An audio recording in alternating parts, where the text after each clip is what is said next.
In this video, I'll teach you how to use the same color to quickly format the cell background color and Gantt bars for a selected block of tasks.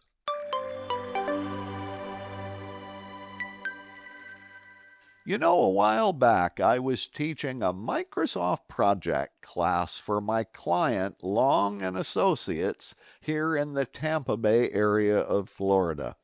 One of my wonderful students asked, "Dale, is there any way that we can quickly format a block of tasks and their Gantt bars with the same color?" Well, of course there is, and in this video I'll teach you how to do that. So let's get started.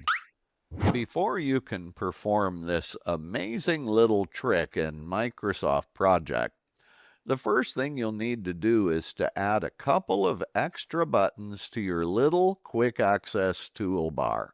Here's how to do that.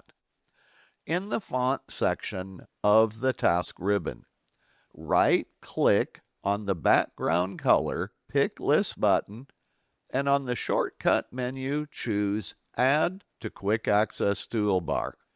There it is. There's the button.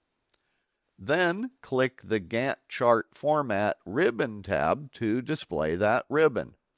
In the bar style section in the middle, click the Format Pick List button, float your mouse pointer over the bar item, right mouse click on that item, and choose Add to Quick Access Toolbar.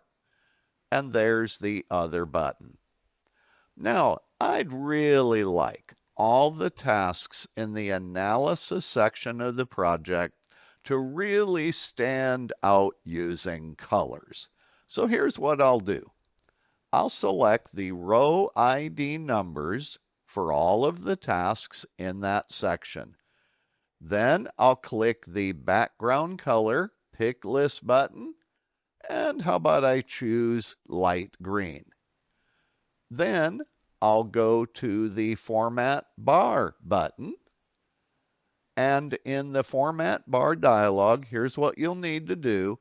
In the middle section, click the Color Pick List button and choose exactly the same color you selected originally. When you click OK, look at that. I'm now using cell background color and Gantt bar colors to make these tasks really stick out in the project. Hey, thanks for watching my video. You know, I always appreciate it when people leave a comment about my videos, especially a comment that includes an idea for a new video topic. So if you have a comment about anything in my video, just drop it in the comment section below and I'll get back to you right away. And as always, I'll see you in my next video.